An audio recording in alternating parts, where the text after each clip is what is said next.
Don't forget to like and subscribe. This happened when I was 14 years old, an age where I was old enough to understand danger but still young enough to attract the wrong kind of attention. We lived in a quiet suburban area near the outskirts of town, and at the end of our street, there was a dense wooded area. Just beyond the woods was an old fairground that only saw activity a few times a year when traveling carnivals would pass through. Across from our house, there was an empty lot that was usually abandoned but sometimes used for small local events. One Saturday evening, a traveling carnival had set up at the fairground. My dad suggested I check it out since I had no plans with friends that night. He wasn't the overprotective type. He always gave me freedom as long as I was careful. So I decided to go. I grabbed my phone and a flashlight and made my way through the trees. The forest wasn't particularly deep, but it was thick enough to block out most of the evening light, and by the time I reached the clearing, the carnival's lights were already flickering against the night sky. The carnival was in full swing, brightly lit rides spinning, kids laughing, the smell of popcorn and fried dough filling the air. There was a small Ferris wheel, a funhouse, and a few game booths lined up near the entrance. I wandered through the fairground, soaking in the atmosphere, watching the flashing lights of the rides and listening to the cheerful, distant screams of people on the roller coaster. As I walked around, my eyes landed on a red and white striped circus tent with people trickling inside. Curious, I poked my head in. Inside, a small crowd sat on rows of foldable chairs watching three performers: a juggler, a man on a unicycle, and a clown who was twirling around exaggeratedly. The clown caught sight of me standing by the entrance and immediately stopped dancing. He grinned, tilted his head, and motioned for me to come closer, waving me over with one gloved finger. Something about it felt off. His eyes seemed too focused, his expression too intense, like he wasn't just performing, he was watching me specifically. A chill ran down my spine. I didn't know what he wanted, but I didn't want to find out. I turned and walked away, trying to shake the unsettling feeling creeping up my neck. I spent the next half hour playing carnival games and even ran into a friend from school, Jake. We walked around together, played some more games, and even dared each other to go through the haunted house, which turned out to be more funny than scary. As the carnival started shutting down, we said our goodbyes and I began making my way back toward the woods. I had just reached the edge of the fairground when I heard a voice behind me. "Hey kid." I turned around. It was the same clown from the tent. He was standing a few feet away, smiling too widely, his eyes locked onto mine. "Want to see the backstage area? We got some cool stuff no one else gets to see." A heavy sense of unease settled in my chest. I quickly shook my head. "No thanks." I turned and walked into the woods, my heart beginning to pound. Every few steps, I glanced over my shoulder, making sure I wasn't being followed. The clown hadn't moved. He was just standing there, watching, his painted-on smile frozen in place. I tried to convince myself that I was overreacting, that he was probably just some overly enthusiastic performer trying to get more people into his act. But then, as soon as I was far enough in, I heard it. Rustling. At first, I thought it was just the wind or a small animal. But then I heard footsteps, deliberate, measured. My breath hitched. I whipped around, aiming my flashlight into the darkness. My stomach dropped when I saw him again. The clown was stepping out from behind a tree, his colorful costume nearly blending into the shadows. He had followed me. I took a step back. He took one forward. Panic surged through me. My grip tightened on my flashlight. I didn't think, I just acted. I hurled the flashlight straight at him. It hit his arm with a dull thud, and in that split second of hesitation, I turned and ran. I could hear him running behind me, his footsteps crunching on the leaves, gaining speed. My pulse pounded in my ears. The trees blurred around me as I pushed myself forward, lungs burning. The forest had never felt this long before. I swore I could hear his breath, ragged, too close. But then, just as suddenly as it had started, the footsteps stopped. I burst out of the woods, the streetlights ahead casting long, welcoming shadows on the pavement. I didn't dare look back. I sprinted the last stretch home and crashed through the front door, panting. My dad looked up from the couch, startled. "What happened?" he asked, his eyes narrowing with concern. I forced a breathless laugh. "I ran home," I lied. "Wanted to get some exercise." "You bought it?" I never told him what really happened that night. I was afraid he'd never let me go out alone again. And after that, I never went back to that carnival, not even when it returned the next year. But sometimes late at night, I still think about that clown, about the way he looked at me, and about what might have happened if I hadn't run fast enough. Story 2. Until the age of 16, I had always been terrified of clowns. My fear started when I was 6 years old, after one approached me at a summer festival on a humid Saturday evening in July. I remember the way its painted-on grin stretched too wide, its eyes hidden behind thick, exaggerated makeup. It bent down inches from my face and let out a high-pitched giggle that sent shivers down my spine.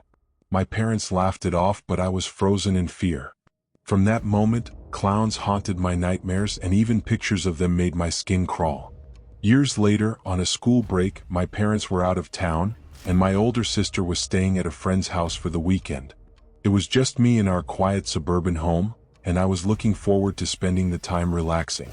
That was until my best friend, who I'll call Jay, suggested we check out the small carnival that had set up in an open field just a few blocks from my house. The idea made me hesitate. Carnivals meant clowns. But Jay was persistent, saying we should at least go for the food and a few games. After some convincing, I gave in, deciding I wouldn't let an old fear ruin my night. So Jay came over and we walked to the carnival. It was in an empty grassy lot, the kind that usually sat abandoned, but tonight, it was alive with bright lights, the scent of fried dough and popcorn, and music blasting through crackling speakers. We wandered through the crowd, playing a few rigged carnival games and laughing as we wasted our money trying to win prizes that were likely impossible to get. We bought snacks and sat near the Ferris wheel, watching the ride spin against the starless sky. That's when we noticed him. A clown stood near one of the rides. He was tall, dressed in a faded red and white suit, and wore oversized shoes that looked worn at the edges. His face was painted white, with exaggerated red lips curled into a permanent grin. But what unsettled me the most was his eyes, black, hollow-looking, and unblinking. He didn't talk, just smiled, bounced slightly on his heels, and made exaggerated hand gestures. He seemed more like a mime than a clown. At first we ignored him. Carnivals always had clowns, right? But then we noticed something strange. Every time we looked away and then back at him, he seemed to be just a little closer. Not walking, not moving, just somehow closer. Jay brushed it off, giving the clown a quick pat on the shoulder as we turned to leave. "That was weird," I said. "More creepy than weird," Jay replied with a nervous chuckle. We decided to head back home, walking through the quiet suburban streets. The carnival music faded behind us, replaced by the soft hum of streetlights and the rhythmic sound of our footsteps. It was peaceful until we heard something else. Another set of footsteps. We turned, but no one was there. A chill ran down my spine. The sound kept following us, steady and deliberate, for another few minutes. We'd stop walking and the sound would stop too. Jay finally said he was freaked out and wanted to go home, but I begged him to stay at my place. Honestly, I was too scared to be alone. When we reached my front door, I fumbled through my pocket, pulling out my keychain and trying to find the right key in the dim porch light. That's when Jay grabbed my arm and whispered, "Turn around." I hesitated, feeling my heart pound against my ribs. Slowly I turned, and there he was. Half hidden in the bushes next door, the clown stood motionless, watching us. The second he realized we'd spotted him, he stepped out from the shadows. He moved with unnatural slowness, his oversized shoes making a soft scuffing sound on the pavement. My hands shook as I tried each key until, finally, the door unlocked. We rushed inside and slammed it shut, locking every bolt behind us. My hands were trembling as I grabbed my phone and called my parents. My mom answered, her voice groggy with sleep, and I explained in a panicked whisper what had happened. She told us to grab something for protection and stay upstairs. Jay and I ran to my younger brother's room, which had the best view of the driveway. We peeked out the window, and there he was. The clown stood in our driveway directly beneath the street lamp. He didn't move, just stared, his head tilted slightly as if waiting. I yanked the blinds shut, my breath coming out in shallow gasps. Jay and I ducked out of sight, struggling to control our breathing. Minutes passed like hours. I gripped a baseball bat I had grabbed from my brother's closet, my knuckles white with fear. Then, after what felt like forever, Jay whispered, "Should we check again?" I hesitated before slowly inching toward the window, lifting a single slat of the blinds. My stomach dropped. He was gone. We stayed up the entire night, too afraid to sleep, jumping at every creak and shadow. I kept wondering, was he really gone? Or was he still out there hiding, waiting? By morning, exhaustion took over and we eventually dozed off for a few hours. When I woke up, sunlight streamed through the windows and everything felt almost normal again. Almost. We never saw the clown again. But sometimes when I'm walking alone at night, I swear I hear footsteps that aren't mine. And every now and then I catch a glimpse of red and white in the corner of my eye. For all we knew, he could have been watching us the entire night. I'm just grateful we made it inside in time. Story 3. If you've been following the news lately, you've probably heard about reports of clowns luring people into the woods. It sounds like something out of a horror movie, but I experienced it firsthand, and it was beyond terrifying. I need to remain anonymous for now, just in case the clown ever finds out who I am. But here's my story. I'm 17 years old and live in a small town in northern Pennsylvania, a place where nothing ever happens. The population is just over 200 people, and most of the town is surrounded by thick forests. I had a summer job working at a local gas station just outside of town. It wasn't the most exciting job, but it paid well enough, and I didn't mind the quiet. The best part was that my house was only about 1.5 miles away, so I usually walked to and from work. One night, after finishing my shift at around 10 p.m., I began my usual walk home. The road was dark, illuminated only by the full moon and the occasional flickering streetlight. There were no sidewalks, just a thin stretch of gravel on either side of the asphalt.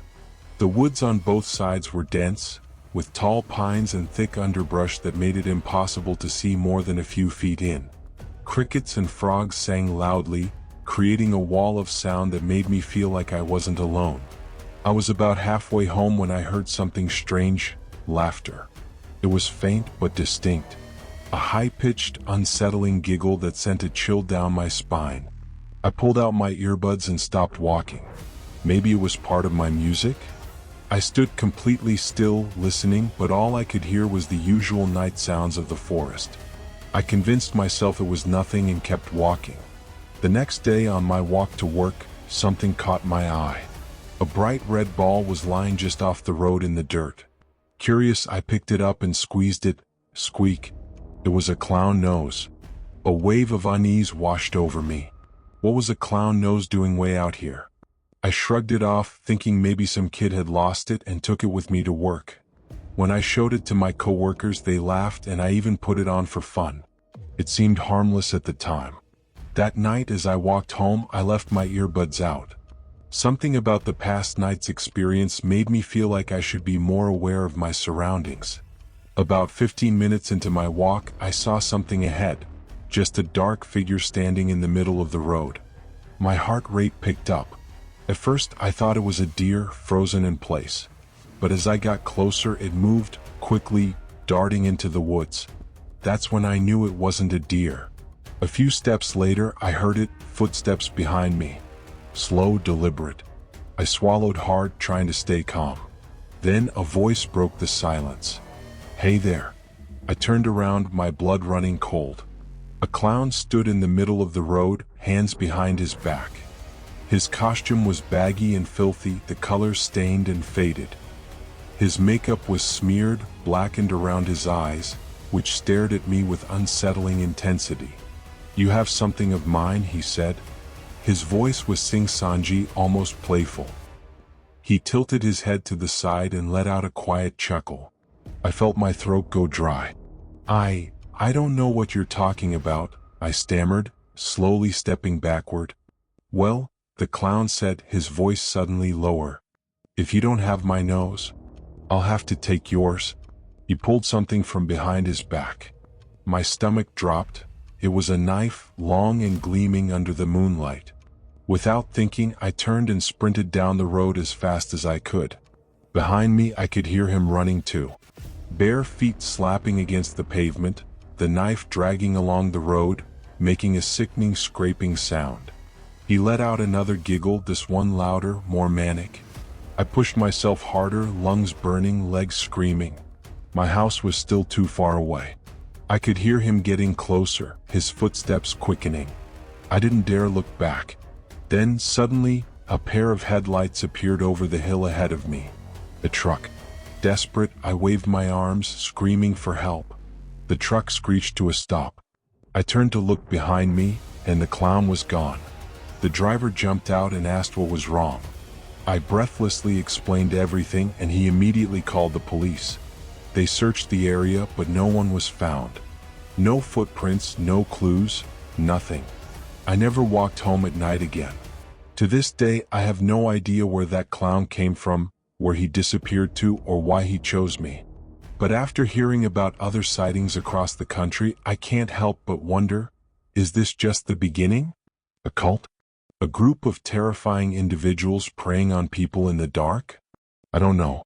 But I do know I'll never see clowns the same way again.